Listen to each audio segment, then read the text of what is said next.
Сәлем, менің каналыма қош келдің. Бүгінгі мастер-классымда ши құрақты тігетін боламыз. Ол үшін бізге хб мата керек. Мендегі мата бөз және матовый бархат матасын қолдандым. Бөз матамызға дәл осылай 4 сызық түсіреміз.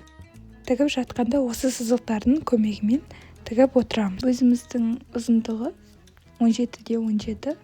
Бұл құрақты тігу үшін матовый бархат матасынан 2 түсті мата қажет.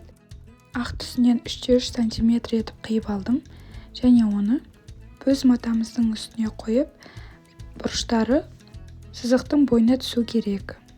Ақ матамызды айналдырып тігіп болған соң үстіне көкті қойып, жіпті үзбей артқа жылжып, ақпен бірдей етіп қиып аламыз. Яғни бұл да 3-3 см болу керек. Келесі көгімізді ашып болған соң, үстіне және сол көк матамызды қойып, тіккен 2 деталь құрақтың үстіне бірдей етіп қиып аламыз және артқа тағы жылжимыз.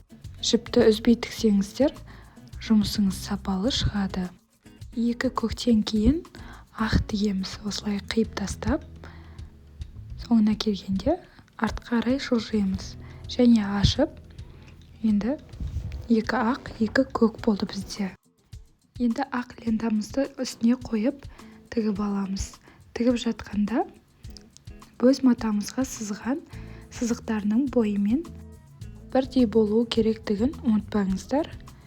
Соған қатты мән беріңіздер, құрағыңыз әдемі болып шығады. Келесі ақ лентаны тігіп болған соң, көк лентамызды үстіне қойып тігіп аламыз. Матаны қатты ұстап тікпесеңіздер жылжып кетеді. Дәл осылай 2 ақ, 2 көк етіп тігіп кете бересіздер айналып. Тез тігудің құпиясы дәл осылай мен тіккендегідей тігіп болған соң жіпті үзіп тастамай артқа жылжимыз. Сол кезде жұмысыңыз әрі сапалы, әрі тез бітетін болады.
Бөз матамыз таусылғанша дәл осылай айналдырып тіге береміз және соңында мата мен бөздің шетін қосып тігіп шығамыз айналдырып.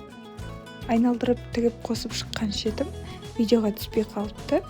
Сіздер қосып тігіп шығыңыздар. Және осылай әдемі болып шығады. Осылай артық шетін қиып тастаймыз. Осындай сапалы, әдемі, қалың құрағымыз дайын болды. Бұл құрақты кез келген жерге қолдануға болады. Көрпешеге қолдансаңыздар да, жастыққа қолдансаңыздар да өте әдемі көрінеді. Мастер-классым пайдалы болса, каналыма тіркеліп, лайк басып қолдап кет. алда тағы видеолар шығады.